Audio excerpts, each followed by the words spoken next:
جو بھی قرآن کے ساتھ مجلس اختیار کرتا ہے تو جب وہ اٹھ کر جاتا ہے تو یا وہ اضافے کے ساتھ اٹھتا ہے یا کمی کے ساتھ اٹھتا ہے۔ یہ اللہ کا وہ فیصلہ ہے جو اس نے کیا ہے کہ یہ ایمان والوں کے لیے سراسر شفا اور رحمت ہے، یعنی جس کے اندر جتنا ایمان ہوگا اتنا ہی وہ اس قرآن سے فائدہ اٹھائے گا، اور جس کے اندر ایمان کی کمی ہوگی، جو اپنی جان پر ظلم کرنے والا ہوگا، اس کو نہ تو قرآن سے کوئی دلچسپی ہوگی، اور اگر وہ قرآن کی مجلس میں بیٹھے بھی، قرآن پڑھے بھی، سمجھے بھی، تو فائدے کی بجائے اس کو نقصان ہی ہوگا، کیونکہ اس کے اندر کے وساوس اس کو اللہ سے اور اس کی کتاب سے اور دور کر دیں گے۔ سورۃ فصلت میں آتا ہے کہ قرآن مومن کے لیے شفا اور ہدایت اور غیر مومن کے لیے بوجھ ہے۔ بنی اسرائیل میں خسارے کا لفظ تھا، یہاں بوجھ کا لفظ ہے۔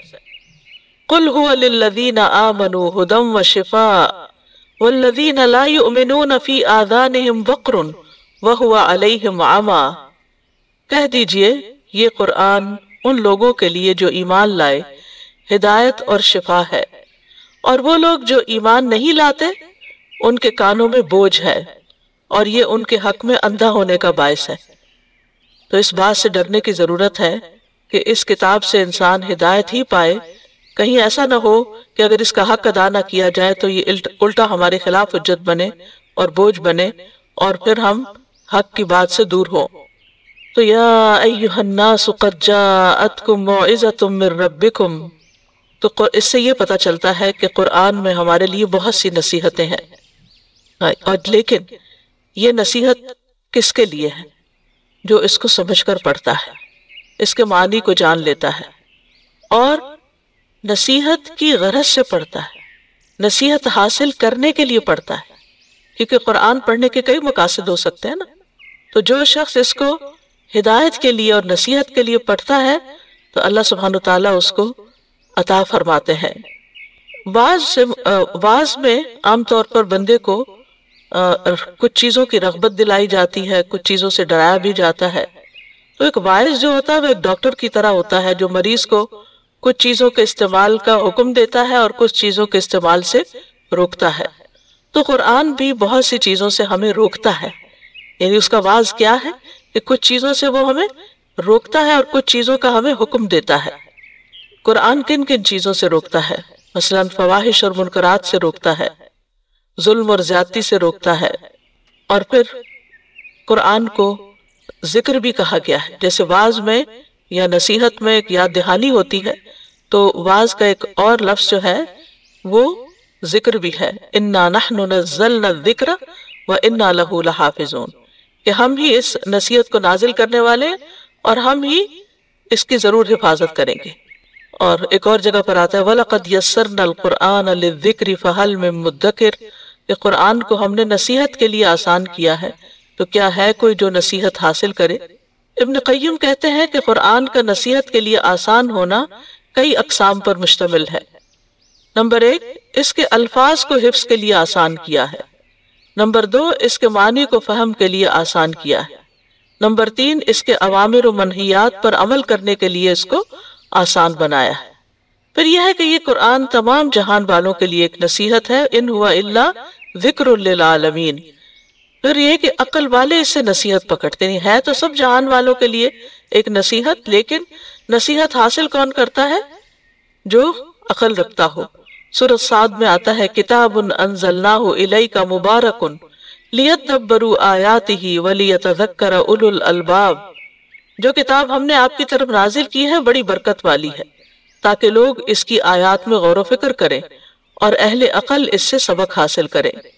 سورۃ یاسین میں آتا ہے ان ہوا الا ذکر وقرآن مبین لینذر من کان حیا، کہ وہ تو سراسر نصیحت اور واضح قرآن کے سوا کچھ نہیں تاکہ اسے ڈرائے جو زندہ ہو، یعنی یہ قرآن اس کو خبردار کرتا ہے جس کا دل زندہ ہو۔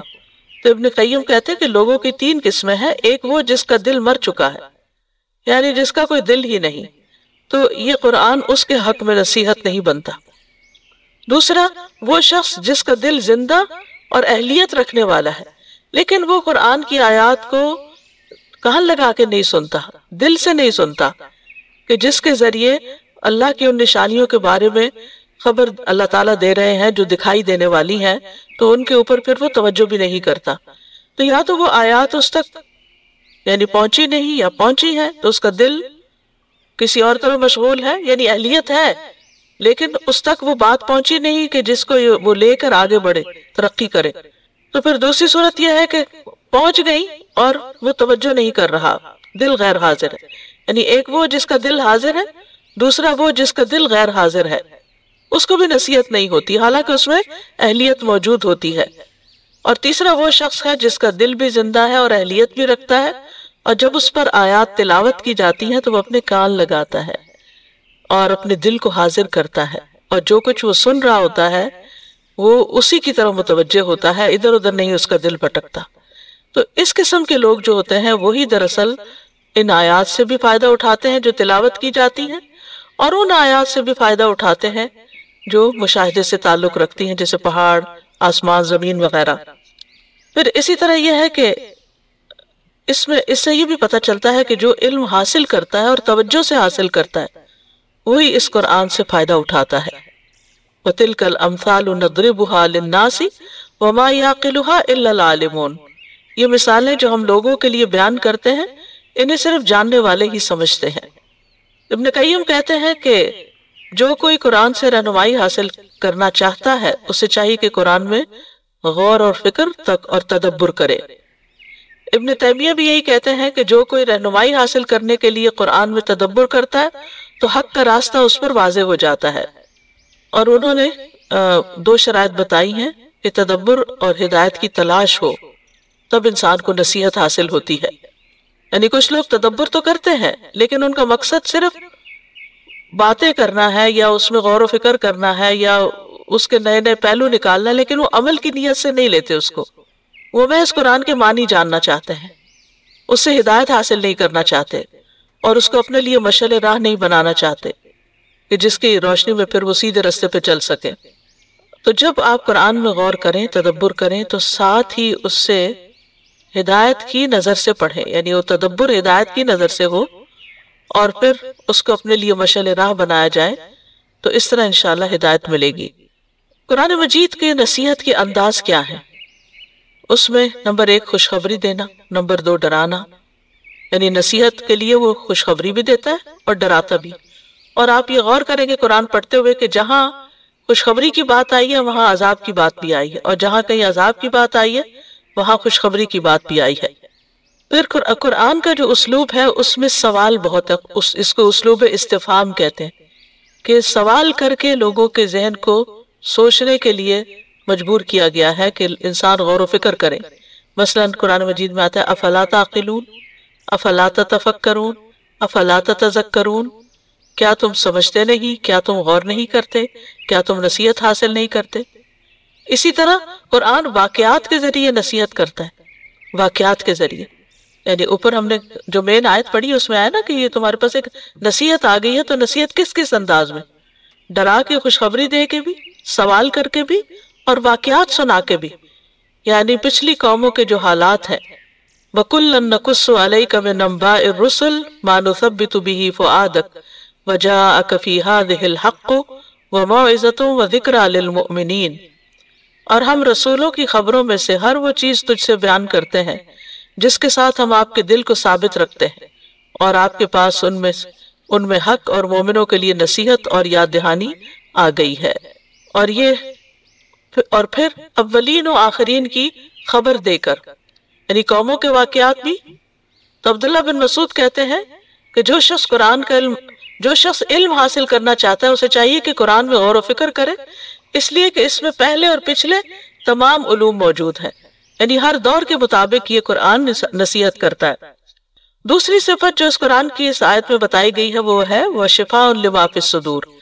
یہ قرآن میں شفا ہے. ابن قیم کہتے ہیں قرآن سینے کی بیماریوں کے لیے شفا ہے. یہ ان وسوسوں، خیالات اور فاسد ارادوں کو ختم کر دیتا ہے جو شیطان دل میں ڈالتا ہے. اور سینے کو خاص کرنے کی وجہ کیا ہے؟ کیونکہ یہ دل اور دیگر اعضاء کا مقام ہے. یعنی سارے اعضاء ہمارے دل کے ساتھ ہی جڑے ہوئے ہیں. اگر دل کو کوئی تکلیف پہنچتی ہے تو سارے اعضاء متاثر ہوتے ہیں. تو اس وجہ سے خاص طور پر صدور کا لفظ آیا، یعنی جو سینوں کے اندر دل کو محفوظ کیا گیا ہے۔ اور حقیقت یہ ہے کہ دل کی لا علاج بیماریوں کی شفا قرآن کے اندر ہے۔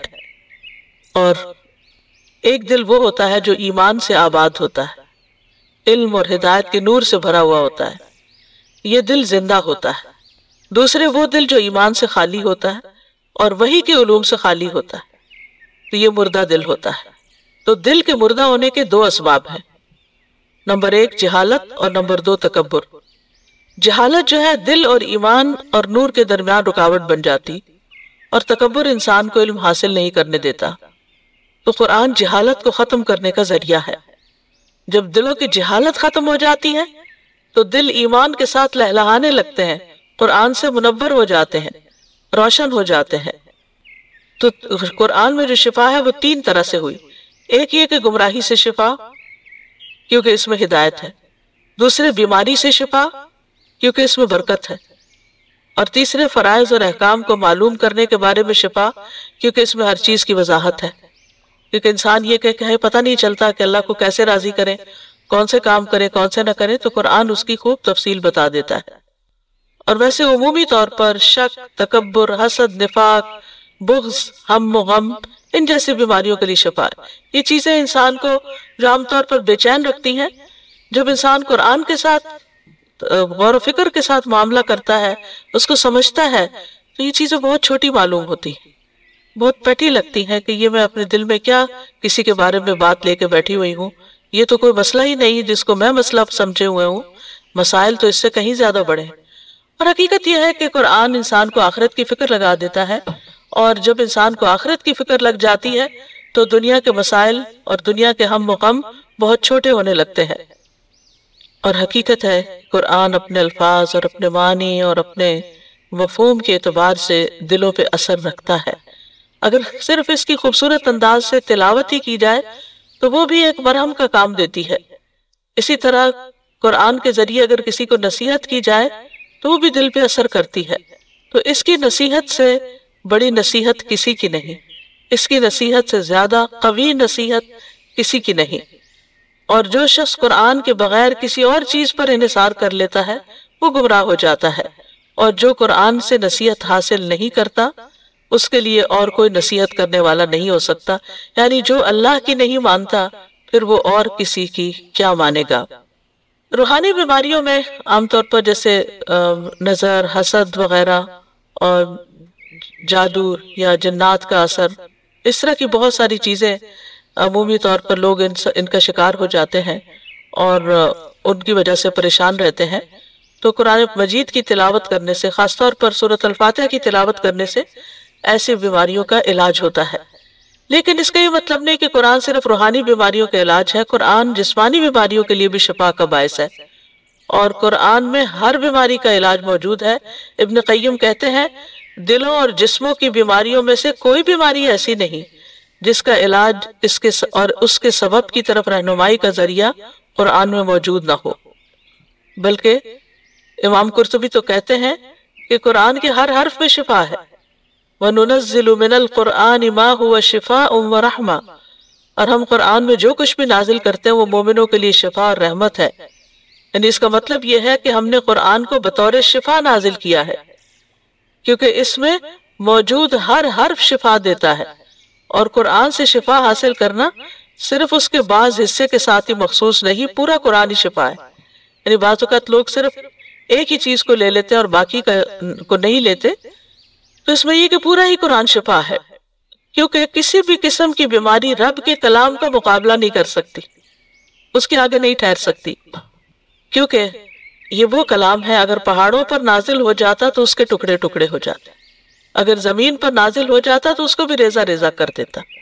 لیکن اس کے لیے انسان کو یقین چاہیے کہ یقینی طور پر شفا قرآن کے اندر ہے، یعنی اس سے شفا کی اہلیت نہیں رکھتا کوئی مگر یہ کہ جس کو یہ توفیق ہو کہ وہ اس پر یقین کرے کہ یہ اللہ کا کلام ہے اور اس کے مقابلے میں کوئی بھی چیز ٹھہرتی نہیں، اور قرآن کے علاوہ کسی دوسرے کلام میں شفا نہیں کہ اگر کوئی شعر و شاعری میں شفا ہے یا اور کسی کے کلام میں، تو ایسا نہیں۔ ابو نصر رملی کہتے ہیں ہم مکہ میں فضیل بن ایاس کے پاس آئے، ہم نے انہیں درخواست کی کہ ہمیں علم لکھوائیں، تو انہوں نے کہا کہ تم نے اللہ کی کتاب کو ضائع کر دیا ہے اور تم فضیل اور سفیان بن عیینہ کے کلام کو طلب کرتے ہو، بس اگر تم خود کو اللہ کی کتاب کے لیے فارغ کر لیتے تو جو کچھ تم چاہتے ہو تم اس قرآن میں اس کی شفا پا لیتے۔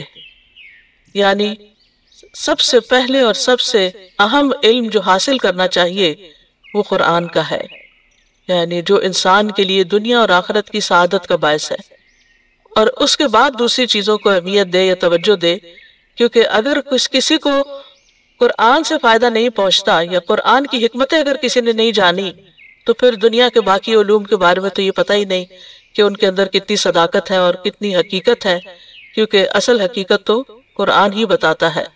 اور جو ابن الجوزی کہتے ہیں جو اللہ کی کتاب سے شفا طلب نہیں کرتا وہ ہمیشہ بیمار ہی رہتا ہے، اور قرآن سے شفا حاصل نہ کرنا جو ہے یہ قرآن کو چھوڑ دینے میں سے ہی ہے۔ تو یاد رکھیے کہ قرآن بہترین رقیہ ہے، یعنی نظر بد، جادو، جنوں کے چمٹنے اور اس کے علاوہ بھی قلب و روح کی بیماریوں اور جسمانی بیماریوں کے لیے بھی بہت بڑی شفا ہے۔ حضرت عائشہ سے مروی ہے کہ ایک عورت کہ رسول اللہ صلی اللہ علیہ وسلم ان کے پاس تشریف لائے تو ایک عورت ان کا علاج کر رہی تھی یا ان کو دم کر رہی تھی، تو آپ نے فرمایا کتاب اللہ یعنی قرآن مجید کے ساتھ اس کو دم کرو، اس کا علاج کرو۔ جب نبی صلی اللہ علیہ وسلم کو مرض الموت لاحق ہوا تو آپ معوذات جن کو پڑھ کے آپ دم کیا کرتے تھے وہ نبی صلی اللہ علیہ وسلم کے لیے حضرت عائشہ پڑھتی تھی اور آپ کے ہاتھوں پہ پھونک مارتی اور پھر آپ کے ہاتھوں کو جسم پر پھیر دیتی تھی۔ پھر اسی طرح یہ ہے کہ قرآن کے کچھ حصے جو ہیں جیسے سورۃ الفاتحہ ہے تو اس کا نام بھی الشفا ہے، یعنی سورۃ فاتحہ خاص طور پر شفا دینے والی، کیونکہ اس میں اللہ سبحانہ وتعالیٰ سے مدد مانگی جاتی ہے، ایاک نعبد و ایاک نستعین۔ پھر اسی طرح سورۃ البقرہ میں بھی شفا ہے۔ ابو امامہ کہتے ہیں میں نے رسول اللہ صلی اللہ علیہ وسلم کو یہ فرماتے ہوئے سنا کہ سورۃ البقرہ پڑھا کرو کیونکہ اس کا پڑھنا باعث برکت ہے اور اس کا چھوڑنا باعث حسرت ہے، اور جادوگر اس کو حاصل کرنے کی طاقت نہیں رکھتے۔ پھر اس آیت سے یہ بھی پتہ چلتا ہے کہ قرآن ہدایت ہے۔ شہر رمضان الذی انزل فیہ القرآن ھدی للناس وبینات من الھدی والفرقان۔ رمضان کا مہینہ وہ ہے جس میں قرآن نازل کیا گیا ہے جو لوگوں کے لیے سراسر ہدایت اور ہدایت کی اور حق و باطل میں فرق کرنے کی واضح دلیلیں ہیں۔ پھر اسی طرح سورۃ بنی اسرائیل میں آتا ہے کہ یہ قرآن سب سے زیادہ درست رستے کی طرف انسان کی رہنمائی کرتا ہے۔ ان ھذا القرآن یہدی للتی ہی اقوم ویبشر المؤمنین الذین یعملون الصالحات ان لہم اجرا کبیرا۔ بلا شبہ یہ قرآن اس راستے کی ہدایت دیتا ہے جو سب سے سیدھا ہے، اور ان ایمان والوں کو جو نیک عمل کرتے ہیں بشارت دیتا ہے کہ ان کے لیے بہت بڑا اجر ہے۔ تو اس سے یہ پتہ چلتا ہے کہ اگر کوئی شخص واقعی ہدایت کا، سیدھے رستے کا، حق کا متلاشی ہے تو اس کو قرآن پڑھنا چاہیے، قرآن کو سمجھنا چاہیے۔ پھر اسی طرح یہ کہ یہ سلامتی کی راہیں دکھانے والی کتاب ہے۔ قرآن مجید میں آتا ہے قد جاءکم من اللہ نور و کتاب مبین یہدی بہ اللہ من اتبع رضوانہ سبل السلام۔ سورۃ المائدہ کی آیات ہیں جن کا مطلب ہے بے شک تمہارے پاس اللہ کی طرف سے ایک روشنی اور واضح کتاب آئی ہے جس کے ساتھ اللہ ان لوگوں کو جو اس کی رضا کے پیچھے چلے سلامتی کے راستوں کی ہدایت دیتا ہے۔ پھر اسی طرح یہ ہے کہ یہ کتاب زندگی کے تمام معاملات میں رہنمائی دیتی ہے بشرطے کہ انسان رہنمائی کی غرض سے اس کی طرف رجوع کرنے والا ہو۔ قرآن مجید میں آتا ہے وَنَزَّلْنَا عَلَيْكَ الْكِتَابَ تِبْيَانًا لِكُلِّ شَيْءٍ هُدًى وَهُدًى وَرَحْمَةً وَبُشْرَى لِلْمُسْلِمِينَ۔ اور ہم نے جو تجھ پر یہ کتاب نازل کی اس حال میں کہ ہر چیز کا واضح بیان ہے، یعنی آپ زندگی کے کسی بھی مسئلے کے بارے میں اس سے رہنمائی حاصل کرنا چاہیں اس کو پڑھتے چلے جائیں، آپ رہنمائی پا جائیں گے۔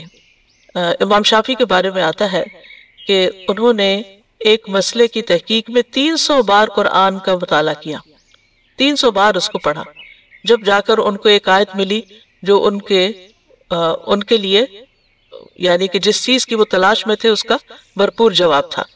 لیکن ہم عام طور پر ایک تھوڑا سا حصہ پڑھ لیتے ہیں، کہیں سے پڑھ لیتے ہیں، پھر کہتے ہیں کچھ سمجھ نہیں آ رہی، پھر چھوڑ دیتے ہیں۔ نہیں، پڑھتے رہیں اور بار بار پڑھتے رہیں، آپ دیکھیں گے کہ آپ کو اپنے مسائل کا چاہے وہ کسی بھی قسم کے ہوں ان کا حل آپ کو قرآن میں مل جائے گا، لیکن اس کے لیے جلدی نہ کریں، اس کے لیے وقت نکالیں۔ پھر ایک اور جگہ پر صحیح مسلم میں آتا ہے کہ قرآن میں ہدایت اور نور ہے۔ زید رضی اللہ عنہ سے مروی ہے کہ رسول اللہ صلی اللہ علیہ وسلم نے فرمایا، آگاہ رہو اے لوگو، میں ایک انسان ہوں، قریب ہے کہ میرے رب کا بھیجا ہوا میرے پاس آئے تو میں اسے قبول کر لوں، یعنی موت کے فیصلے کو، اور میں تم میں دو بھاری چیزیں چھوڑے جا رہا ہوں۔ ان میں سے پہلی اللہ کی کتاب ہے جس میں ہدایت اور نور ہے، تو تم اللہ کی کتاب کو پکڑے رکھو اور اس کے ساتھ مضبوطی سے جڑے رہو۔ اور آپ نے اللہ کی کتاب پر بہت زور دیا اور اس کی خوب رغبت دلائی۔ پھر آپ نے فرمایا، دوسری چیز میرے اہل بیت ہے، میں تم لوگوں کو اپنے اہل بیت کے بارے میں اللہ کی یاد دلاتا ہوں، میں تم لوگوں کو اپنے اہل بیت کے بارے میں اللہ کی یاد دلاتا ہوں، میں تم لوگوں کو اپنے اہل بیت کے بارے میں اللہ کی یاد دلاتا ہوں۔ یہ بات آپ نے 3 بار فرمائی۔ پھر اسی طرح یہ ہے کہ یہ گمراہی سے بچانے والی کتاب ہے۔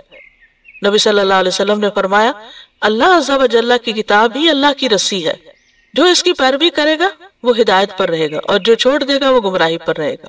جیسے کہ ایک اور آیت میں، ایک اور حدیث سے پتہ چلتا ہے کہ یہ اللہ کی رسی ہے، اس کا ایک سرا اللہ کے ہاتھ میں ہے اور دوسرا بندے کی طرف ہے۔ اب اگر بندہ اس دوسرے سرے کو پکڑ لے گا، یعنی قرآن کو مضبوطی سے تھام لے گا، تو یقیناً وہ اللہ کا قرب حاصل کرے گا اور اللہ سبحانہ وتعالیٰ کے رستے پر ہی چلے گا۔ پھر اسی طرح یہ شیاطین کی گمراہی سے بچانے کا ذریعہ ہے۔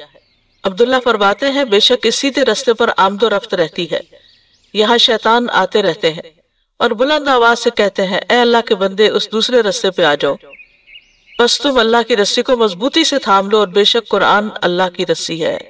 یعنی جب انسان کے دل میں یہ خیالات یا وسوسے آنے لگیں کہ اس کام کو چھوڑ کر کچھ اور کر لیا جائے، تو پھر نبی صلی اللہ علیہ وسلم کا عبداللہ بن مسعود کی یہ نصیحت یاد رکھیں کہ تم اللہ کی رسی کو مضبوط تھام لو، بے شک قرآن ہی اللہ کی رسی ہے، یعنی اس کو نہیں چھوڑنا۔ پھر اسی طرح قرآن کی تعلیم کے بدولت انسان کو روشنی اور فرقان ملتا ہے، حق کو باطل میں فرق کرنے کی صلاحیت ملتی ہے، صحیح اور غلط کی پہچان ملتی ہے۔ سورۃ الطلاق میں آتا ہے، رسولا یتلو علیکم آیات اللہ مبینات لیخرج الذین آمنوا وعملوا الصالحات من الظلمات الی النور، ایک ایسا رسول جو تمہیں اللہ کی واضح آیات پڑھ کر سناتا ہے تاکہ ایمان لانے والوں اور نیک عمل کرنے والوں کو تاریکیوں سے نکال کر روشنی کی طرف لائے۔ تو چاہے غموں کا اندھیرا ہو یا جہالت کا اندھیرا ہو، کسی بھی قسم یا کفر کا اندھیرا ہو یا نفاق کا اندھیرا ہو، کسی بھی طرح کا غم دل پہ چھائے، فکر اور پریشانی چھائے، تو پھر کیا کرنا چاہیے؟ جو رسول اللہ صلی اللہ علیہ وسلم نے کیا کہ اللہ نے ایک ایسا رسول بھیجا جو تمہیں اللہ کی واضح آیات پڑھ کر سناتا ہے، کیونکہ ہر شخص خود پڑھنا نہیں جانتا، پڑھ کر اس طرح کا مطلب نہیں سمجھتا جو سمجھنا چاہیے، تو یہاں پر اس بات کی وضاحت کر دی گئی۔ پھر اسی طرح یہ ہے کہ قرآن کو نور بھی کہا گیا، یعنی ہدایت بھی رہنمائی کرنے والی چیز ہے، نور سے بھی انسان کو راہ ملتی ہے۔ وَأَنزَلْنَا إِلَيْكُمْ نُورًا مُبِينًا، ہم نے تمہاری طرف ایک واضح نور نازل کیا ہے، یعنی قرآن مجید۔ پھر قرآن کی بدولت حکمت اور دانائی ملتی ہے۔ کعب رضی اللہ عنہ کہتے ہیں، قرآن کو لازم پکڑ لو کیونکہ وہ عقل کی تیزی، حکمت کی روشنی اور علم کا سر چشمہ ہے، اور رحمان کی طرف سے نازل ہونے والی کتابوں میں سب سے نئی کتاب ہے۔ اللہ نے تورات میں یہ بات فرمائی ہے، اے محمد میں تم پر جدید تورات نازل کروں گا جو نابینا آنکھوں، بہرے کانوں اور غفلت میں پڑے ہوئے دلوں کو کھول دے گی۔ تو اس سے یہ بھی پتہ چلتا ہے کہ اس سے انسان بہتر دیکھنے لگتا ہے، صرف فزیکلی نہیں بلکہ چیزوں کی حقیقت، لوگوں کی حقیقت، دنیا کی حقیقت سمجھ میں آنے لگتی ہے۔ اور اسی طرح یہ کہ انسان کے سننے کا انداز بدل جاتا ہے۔ پہلے وہ صرف اپنی پسند کی سننا چاہتا ہے، لیکن قرآن پڑھنے کے بعد اس کے اندر یہ وسعت بھی آ جاتی ہے کہ وہ اپنے علاوہ دوسروں کی بھی سنے، اور ہر اچھی بات کو سننے کا وہ شوقین ہو جاتا ہے۔ پھر اسی طرح غفلت میں پڑے ہوئے دلوں کو کھول دیتی ہے۔ تو یہ بھی بہت ضروری ہے کہ ہم جب پڑھیں تو دل کے ساتھ پڑھیں تاکہ دل کی غفلت دور ہو۔ قرآن گناہوں سے بچانے کا ذریعہ بھی ہے، یعنی صرف ہدایت کی راہ، عمل کی راہ نہیں دکھاتا بلکہ گمراہ ہونے سے بچاتا بھی ہے، گناہوں سے بچاتا بھی ہے۔ تو قرآن کو ہدایت کی غرض سے پڑھنا چاہیے کہ اس سے رہنمائی حاصل کریں۔ حسن بصری کہتے ہیں قرآن اس لیے نازل کیا گیا تاکہ اس پر غور و فکر کیا جائے اور اس پر عمل کیا جائے، لیکن لوگوں نے محض اس کی تلاوت کو اپنا عمل بنا لیا ہے۔ وہ سمجھتے ہیں کہ ہم تلاوت کر رہے ہیں تو ہم اس کا حق ادا کر رہے ہیں۔ تو نزول قرآن کا مقصد صرف تلاوت نہیں ہے، یعنی قرآن اللہ نے صرف اس لیے نہیں نازل کیا کہ یہ بس ایک دوسرے کا مقابلہ کرو کہ میں نے رمضان میں 7 قرآن ختم کر لیے اور میں نے اتنا پڑھ لیا ہے۔ ٹھیک ہے، نبی صلی اللہ علیہ وسلم سے ثابت ہے کہ آپ ہر رمضان میں جتنا نازل ہوتا تھا اتنا جبریل علیہ السلام کے ساتھ دور کیا کرتے تھے، اور آخری سال آپ نے 2 دفعہ کیا۔ ٹھیک ہے، آپ 2 دفعہ ضرور پڑھیں، مثلا تراویح میں پڑھ لیں اور 1 دفعہ دیکھ کے ویسے بیٹھ کے پڑھ لیں۔ اگر آپ حافظ ہیں تو آپ اس سے بھی زیادہ پڑھ سکتے ہیں، اٹھتے بیٹھتے چلتے پھرتے آپ اپنے کاموں کے ساتھ ساتھ اپنا قرآن دہرا سکتے ہیں۔ خوش قسمت ہے وہ لوگ جن کو اللہ نے یہ صلاحیت بخشی ہے۔ لیکن یہ یاد رکھا جائے کہ قرآن صرف تلاوت کے لیے نہیں آیا کہ ہم اسی کے ہو کر رہ جائیں یا اسی میں ہی کھو جائیں۔ قرآن تو ہمیں ہدایت دینے کے لیے آیا۔ سب سے پہلی آیت جو قرآن کا تعارف کرواتی ہے ذالک الکتاب لا ریب فیہ ھدی للمتقین، کہ یہ کتاب جس میں کوئی شک نہیں متقین کے لیے ہدایت ہے، یعنی یہ آئی ہی ہدایت دینے کے لیے، راہ دکھانے کے لیے، رہنمائی کرنے کے لیے، صحیح اور غلط کا فرق بتانے کے لیے۔ اور پھر جتنا انسان اس پہ تدبر کرتا جاتا ہے اتنا ہی اس کو رہنمائی بہتر طور پر ملتی جاتی ہے، کیونکہ قرآن پر تدبر سے ہی ہدایت ملتی ہے۔ ابن تیمیہ کہتے ہیں من تدبر القرآن طالب الہدی منہ تبین لہ طریق الحق، جو ہدایت کی غرض سے، ہدایت کی نیت سے قرآن میں تدبر کرتا ہے اس کے لیے حق کا راستہ واضح ہو جاتا ہے، اور جو تدبر نہ کرے ان کی مذمت بھی کی گئی ہے۔ افلا یتدبرون القرآن ام علی قلوب اقفالھا، تو کیا یہ لوگ قرآن میں غور و فکر نہیں کرتے یا ان کے دلوں پہ تالے پڑے ہوئے ہیں؟ تو بعض لوگوں کو ہو سکتا ہے تدبر کا معنی نہ آتا ہو۔ تدبر کا مطلب غور و فکر کرنا ہوتا ہے، یعنی پے در پے اس کو پڑھنا ہوتا ہے، ریپیٹیشن کرنی ہوتی ہے، اور اس کے مفہوم اور معنی کو مختلف جگہوں سے دیکھ کر تفسیریں پڑھ کر اس کو بتانا ہوتا ہے، خود بھی اور دوسروں کو بھی۔ پھر قرآن کی محض تلاوت کرنے اور اس پر عمل نہ کرنے والے کی سزا بھی ہے، یعنی ہم سمجھتے ہیں کہ ہم تلاوت کر کے یا صرف پڑھ کے یا دوسروں کو پڑھا کے کامیاب ہو گئے اور یہی کام رہ گیا دنیا میں، تو ایسا نہیں ہے، کیونکہ اگر ہمارا اپنا عمل اس کے مطابق نہیں ہوتا تو بہت سخت وعید ہے۔ رسول اللہ صلی اللہ علیہ وسلم نے فرمایا میں معراج کی رات ایسے لوگوں پر گیا جن کے ہونٹ آگ کی کینچیوں سے کاٹے جا رہے تھے، جب بھی وہ کاٹے جاتے تو وہ مکمل ہو جاتے۔ میں نے پوچھا جبریل یہ کون لوگ ہیں؟ انہوں نے کہا یہ آپ کی امت کے وہ خطیب ہیں جو وہ بات کہتے تھے جو خود نہیں کرتے تھے۔ بعض اوقات ہم چیز فارورڈ پہ فارورڈ کرتے چلے جاتے ہیں لیکن یہ نہیں سوچتے کہ اس پر ہم نے خود بھی عمل کیا یا نہیں، یا وہ ہمیں سمجھ بھی آئی یا نہیں۔ پھر اسی طرح یہ ہے کہ اگر کوئی شخص اس سے منہ موڑتا ہے، تکبر کر کے اس پر اڑا رہتا ہے، گویا اس نے کچھ سنا ہی نہیں، تو قرآن میں آتا ہے فَبَشِّرْهُ بِعَذَابٍ أَلِيمٍ، اس کو دردناک عذاب کی بشارت دے دو۔ یعنی اگر وہ غور و فکر نہیں کرتا اور آیات سنتا ہے، تکبر کرتے ہوئے اپنے مرضی اور اپنی خیالات پہ اڑا رہتا ہے، تو پھر اس کے لیے عذاب کی بشارت ہے۔ پھر اسی طرح قرآن سے غفلت برتنے والے کی سزا ایک حدیث میں نبی صلی اللہ علیہ وسلم بتاتے ہیں کہ خواب میں آپ نے دیکھا کہ ایک شخص جس کا سر پتھر سے کچلا جا رہا تھا وہ قرآن کا حافظ تھا، مگر وہ اس قرآن سے غافل ہو گیا اور فرض نماز پڑھے بغیر سو جایا کرتا تھا۔ اور چوتھی صفت اس کتاب کی ہے وَرَحْمَةٌ لِّلْمُؤْمِنِينَ، یہ قرآن رحمت ہے مومنوں کے لیے۔ رحمت سے مراد وہ بھلائی، احسان، دنیاوی اور اخروی ثواب ہے جو ہدایت یافتہ انسان کو حاصل ہوتا ہے۔ یعنی قرآن رحمت ہے، اور یہ رحمت کس کو حاصل ہوتی ہے؟ جو ہدایت پر ہوتا ہے۔ تو معلوم ہوتا ہے کہ ہدایت بہترین وسیلہ ہے اور رحمت مطلوب ہے، اور صرف اس کی طرف صرف اہل ایمان ہی کو رہنمائی حاصل ہوتی ہے، اور اہل ایمان ہی اس کی رحمت سے نوازے جاتے ہیں، اور یہ ایمان والوں کے لیے ہی ہدایت اور رحمت ہے۔ قرآن مجید میں آتا ہے وَهُدًى وَرَحْمَةٌ لِّلْمُؤْمِنِينَ، اور پھر جو اس قرآن کا انکار کرتا ہے تو یہ قرآن ان کے اندھے پن کا سبب بن جاتا ہے، اور اس کے ساتھ کفر کرنے کی سزا آگ ہمیشہ کی بھڑکتی ہوئی آگ ہو جاتی ہے۔ اسی لیے کہا کہ یہ ایمان والوں کے لیے رحمت ہے، جو ایمان نہیں لاتے اس پر ان کے لیے رحمت نہیں بنتی بلکہ اندھے پن کا سبب بنتی ہے۔ پھر اسی طرح جو لوگ اس کتاب کو تھام لے وہ اللہ کی رحمت میں داخل ہوں گے۔ سورۃ النساء میں اللہ تعالیٰ فرماتے ہیں یا ایھا الناس قد جاءکم برہان من ربکم وانزلنا الیکم نورا مبینا فاما الذین آمنوا باللہ واعتصموا بہ فسیدخلہم فی رحمت منہ وفضل ویہدیہم الیہ صراطا مستقیما۔ اے لوگو